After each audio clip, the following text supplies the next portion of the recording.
Wonderful that you're here. Um, may I just ask, who of you did already see the exhibition? Very good. Many people, almost everybody, and we have also images. This one is an image with the still empty rooms. That is a kind of impression that we hope that you will enjoy, all of you, because it was very crowded yesterday in the opening.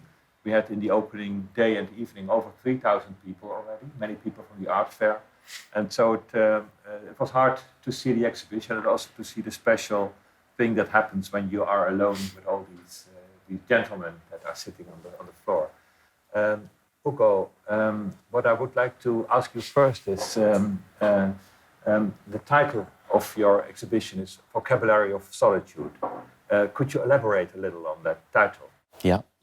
So the title is Vocabulary of Solitude, and it's also the title of the main work that you see here, the 45 sitting and laying clowns. I came up with 45 as I made a list, and I reflect over a day in my life, what I'm doing if I'm not interacting with the outside world, when I'm just by myself. And I came up with 45 action I'm doing by myself. And it's probably activity that everybody can relate, because once we are alone, we have just a certain number of activities that we can do. So it goes from be, breathe, sleep, dream, wake, stand, walk, pee, wash, just activity within 24 hours.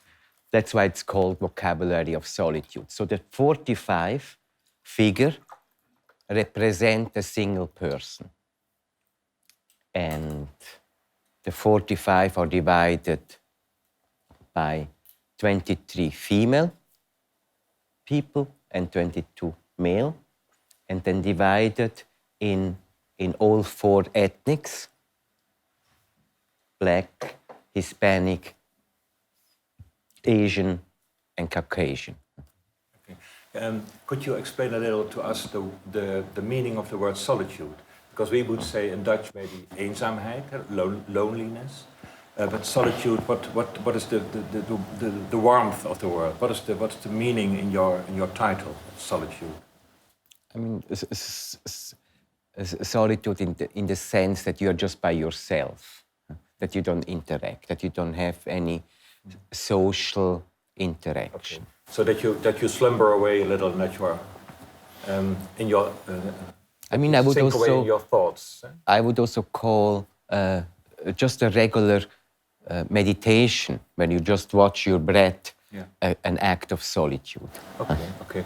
And this is especially then the way the clowns behave. What is the meaning of a clown in your work? Because you used the clown since 1991. Yeah. You had the first clown in an installation, and it developed like many themes in your work. Yeah. What is the connotation of a clown? I mean, when I started in the early 90s, there was a big discussion about the artist selling out himself, because it was all about critical commodity. And as a young artist, I thought I need some kind of protection between how much do I give, or how much I'm willing to give, and how much, but still keep or protect myself. And I came up with the idea that passivity is a way not to give out, to keep it open, or once you're passive, once you're active, then you get a reaction, a counter-reaction. And with passivity, you are more self-protected. And being in an entertainment industry, I saw the artist equally like entertaining the public. I saw it equally like a clown in a circus entertaining the public. So in that sense, I reversed his function and made him dysfunctional. So he's not behaving. So you mean that you discovered in yourself that the outgoing person that you needed to be because of being an artist, who was Right. outgoing, needed its own personality, and you developed a clown as an alter ego.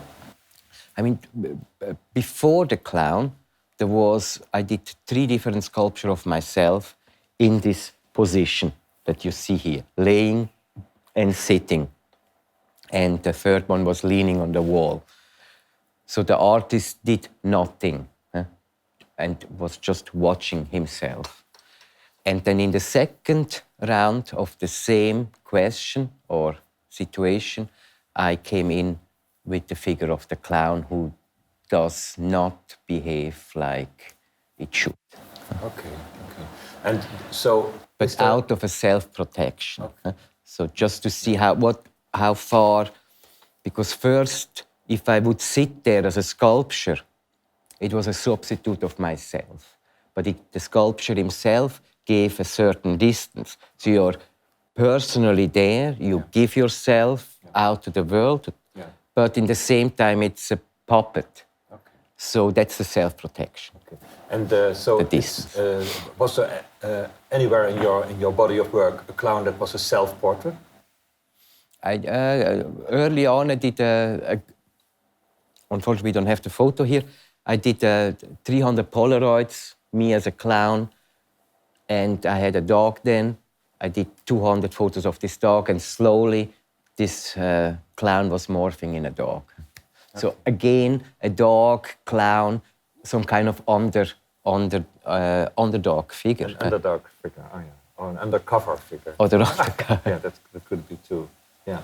And so one of the things that was striking me a lot walking through the exhibition and also preparing it with you was the very melancholic feeling that came to me when I walked through the rooms. So the clowns are really slumbering, they're looking down, they are not especially happy, they look rather sad.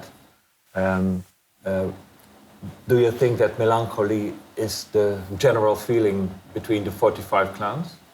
Or is that what they make you feel? I mean, melancholy has already a value, and I always say that it's just a being state. So in a being state, if you meditate, you may look melancholic, but you're just restful because you're relaxed. Okay. So it was so my projection in the... It was more your projection, okay. Yes. So that's nice, because I think that melancholy, if I can continue a little, is one of the most creative moods that you can have. Nowadays, it's very often that melancholia is related to depression. I mean, you have to create space for melancholy to rise. If you're constantly active, melancholy will not rise up. No. There's the beautiful drawings, and also, do you know the lamas were very popular in the already 15th century because they developed stones in their stomach, salted stones. They can get this big, and that was a medicine against melancholia. And so, if you had a stone on your stomach, and you could scratch it a little and eat it, it was the medicine against melancholia. Oh, yeah. But already this was a Tibetan custom tradition. And you see in Vienna, for instance, in the museum, you see beautiful stomach stones, completely covered in gold, etc., as a kind of treasure that you could have with you to defeat melancholia. Okay. Yeah. So it has many meanings and many sides. But if you say that this is a kind of general state of mind, what was your feeling when you saw the work, when it was finished? Because you always tell people that you should not talk too much about the work, but you should feel the quality. What was your feeling? I mean, it was a certain kind of blissness or radiation, because when I came in first during the day, you had this window, colored window, so it gave a certain sense of serenity and bliss to me in this quietness. What I experienced is when people, when it's not crowded, just single people are walking, they tend to slow down or they become silent. And that's a situation that I like to have in a museum, that you just slow down or you keep silence. And it's almost a substitute for any cathedral feeling that you normally have in a church. Okay. So I do believe in the spirituality of art. So even if I use very accessible and even laughable subject like a clown, I do believe in spirituality of every item. Okay, yeah. And when we met first, and when I told you that I would very much like to work with you, your first remark was, "Is it for the big rooms?" And then I noticed that Ugo knows from his generation all the Swiss artists, but all the artists of the world that have been exhibiting in the Baudon rooms. It's a kind of standard from the 70s on. Walter de Maria, Fischlein Weiss, Karsten Höller, Pipilotti Riest. Many people did beautiful, Urs Fischer from your generation. Yeah. Did many exhibitions there. What was your special feeling about these rooms? What was the reason that you immediately thought about this space? What I really like is this openness, so it becomes almost a landscape. So you can set up all these different actors within this landscape, and so you have a beginning and the end of a space. So that what, and of course the historical connotation. Every room that has history keeps his DNA in it, and so I believe also that the ghosts of previous exhibition are always mingling in. So it's adding new images to the kind of collection that you have with you. Yeah, that you it's saw like before. a historical DNA. Oh, yeah, beautiful. Yeah. So what we noticed, what maybe you noticed too, is that while working, the space became more and more empty. And so there's no text in the exhibition, it's at the door, and there's a kind of leaflet that you can use. Everything is polished, all is in one color. It's really an inner space. It's a kind of space where you can find a kind of spiritual behavior. And it embraces you, yeah. Yes, exactly, yeah. And could you tell us what the meaning is of the window? It's now with sun. I think this is a very nice day. This is the window. You can see it over here. The sun is now there and finds a rainbow that is to be seen and to be enjoyed in the spaces itself. But I mean, the rainbow marks the end of the space. It gives a barrier to the space, but at the same time, a mirror just gives you the suggestion of emptiness and infinity. Yeah. So it was this is a contained vessel, a space, and the window gives you just a perspective of the future. Yeah. But you also close the window from outside, so you make the inner space the world that you are in at the moment. Right. I mean, normally, or I do like to control space, and if a space has windows, I tend to close them. Because once you go into an exhibition, you should see the exhibition and not to be distracted with the outside world. By using colored filter, I develop an artificiality of the outside world, so it becomes artificial, so it can stay in the room of the exhibition. Yes. Normally, I would have covered it either with wood planks, so to keep yourself inside the experience. The clowns were specially developed for this exhibition that will also travel to 4 more venues in the world. Starts in Rome, and then it goes on to the Bass Museum in Miami, and then in Cincinnati, and then San Francisco. Great. And the other works come from long years. They come from the 90s already, when you developed your themes with windows and with candles and with shoes. The oldest work is the latest, the last work. It's the window. It's called Love Invents Us. This is from '99. The exhibition space holds together 7 different groups of works, all made in different times. And the challenge was to group them together and create a unique story. And so those 7 subjects are first the clowns, and then we have half circles, 3 of them. Maybe we have a photo of it.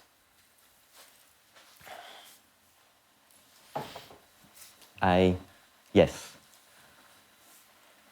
Because of the reflection of the floor, I was thinking that I can include the space and somehow make it a wholeness out of a half circle. But in the same time, it's a cave, it's a tunnel, it's a sunrise, it's a sunset. It's a mandala. Yes. So we have the half circles, we have the shoes. There are 7 shoes. I did in 2006. I did in 2007 clowns, named after the week of the day. So it's a loop. And in the same time, as you see, the clowns have no shoes on. So I made 7 shoes on the nail. Maybe we have I'm not sure if we have a photo of that. There is one pair. Huh? So they are all titled after disappearance, gone, or no one's voice. And then the 4th group are the windows. There are 4 windows in this exhibition. They are reflective. So it means it helps the viewer to have an inspection, because the inner part of the window is a reflective glass. The half circle is also a kind of an inspection, because you get drawn into it. Yeah. But the challenge was to bring those different groups together and creating something beautiful, unique. One of the things that I recall very well, seeing your exhibitions in the galleries, at the fairs, in museums, is that until a couple of years ago, your trees were white or black. The philosopher's stones were beautifully grey, and your palette was in fact between white and black. Right. 2 years ago, visiting you, I saw an outburst of color suddenly. Right. Also because the groups that you made. But what was the reason for you to go and color that? I mean, the use of color was always there. Yeah. I mean, first with the mandalas and then with the horizon painting, they were really acid-colored works. But my work builds up on dynamic of duality. So if I have something that were, as you mentioned, more natural color, like bronzes and black and white sculptures, of rubber sculpture or black bronze sculpture, or white aluminium sculpture, or earth sculpture, they had all natural color with natural material. I do have the other side that goes in extreme artificiality. And this is the one reason is just to challenge myself and building up on those, on this kind of duality that creates the next step. Complex. And it creates also the next steps, and also to keep my value open. Once you decide that you feel that's the situation I define, or that's the definition of my existence, I would like to keep the question open as possible. So passivity is another way, like those passive clowns, to wait for situation to arise. So if I would have an active person, then you cancel already a lot of possibility that would be beyond this activity. Okay. So to keep it open, that's So it's a kind of communication between you and your visitors. That you try what color adds to your possibilities to communicate. I mean, of course, the colors relate to a holistic system of the spectrum. The spectrum includes every color. That means, translated, the exclusion of every value as well. Yeah. And of course, one of the very important works is the rainbows with the texts that you made. Maybe you saw on the museum's office Breathe, Walk, Die, the piece that we mounted there for the exhibition. You did many of those lines all over the world. What is the exact meaning of Breathe, Walk, Die? Is it a direct? Is it a quotation, or did you write the text? Yeah, it came from me, but it was the shortest version of a lifespan. So you breathe, you walk, and then you die. It's just a life cycle of everybody. Okay. But you also did Crimea River. I mean, so many tears that a river will No, Crimea River formated. comes from a song, of course, from the 20s. Okay. Natalie Bassett. But when I started with those rainbow sculpture, I was asked to do a public sculpture, and the challenge of a public sculpture is of course that that this sculpture, this artwork is accessible. So I used the rainbow, a universal sign everybody can relate to, and I wanted to fuse them with poetry.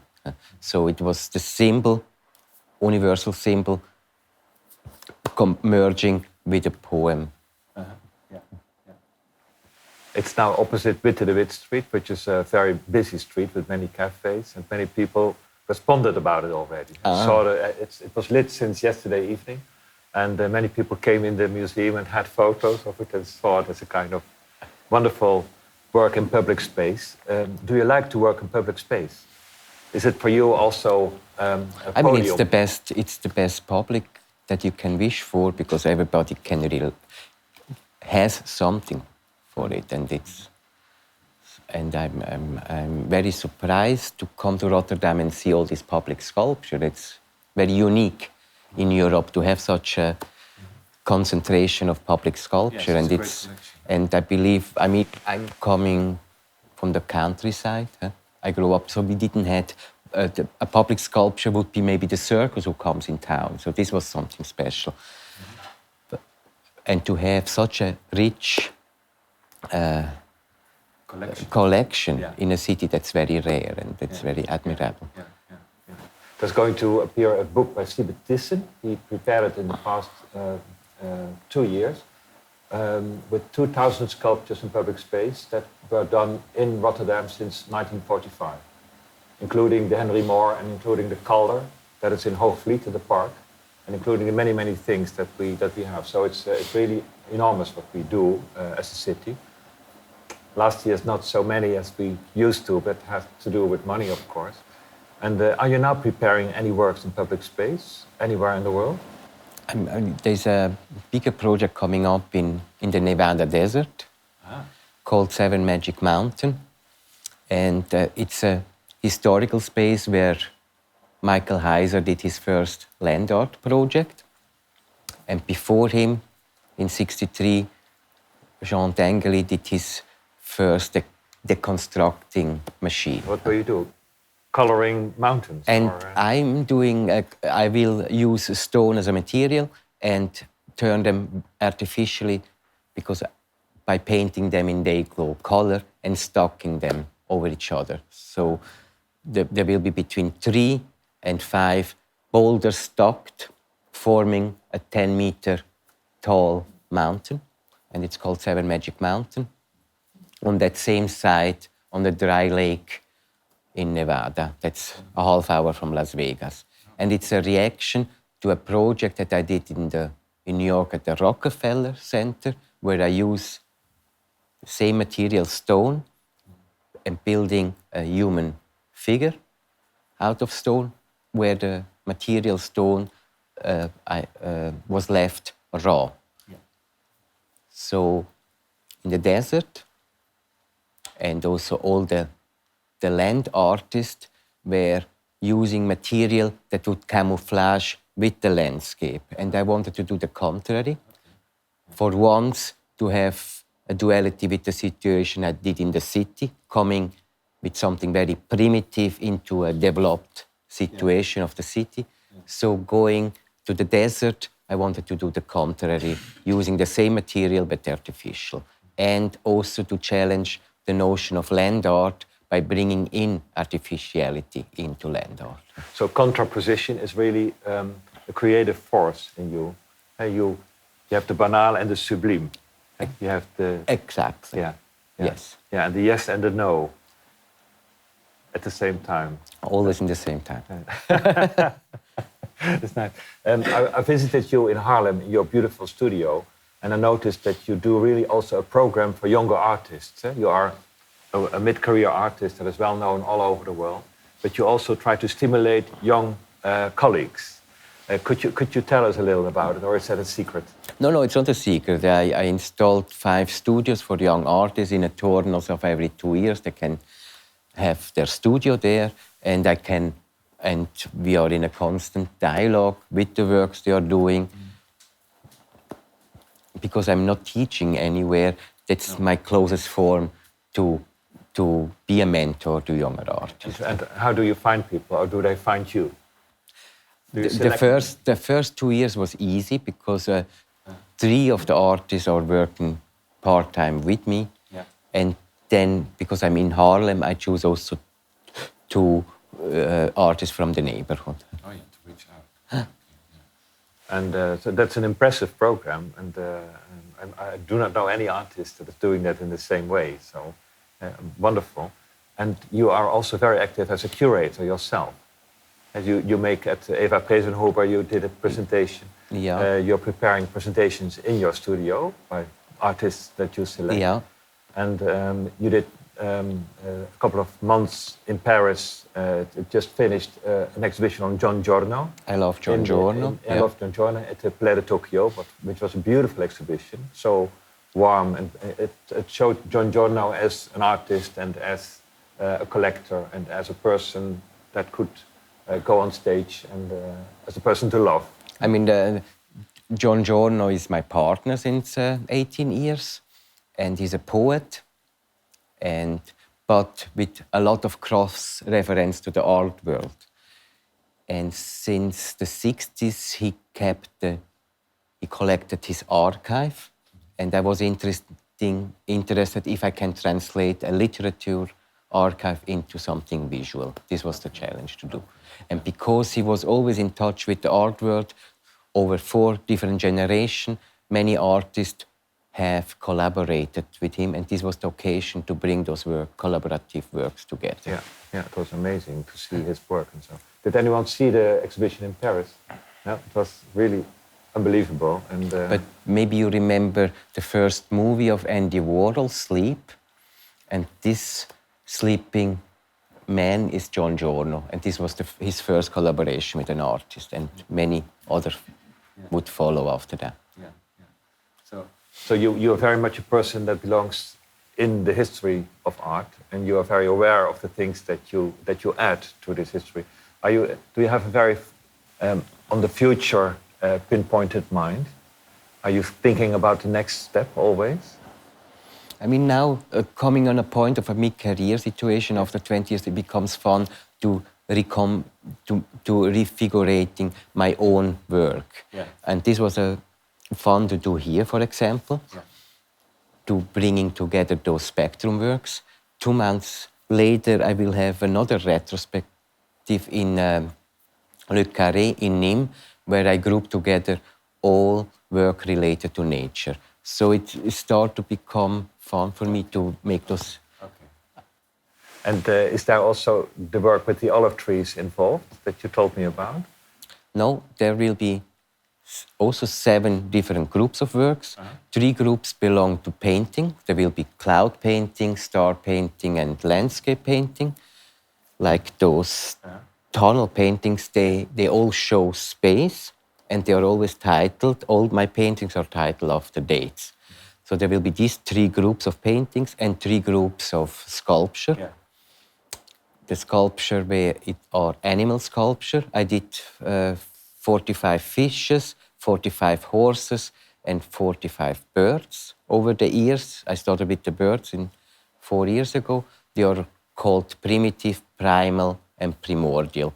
So to bring 3 groups of sculptures and 3 groups of of paintings together, all related to nature.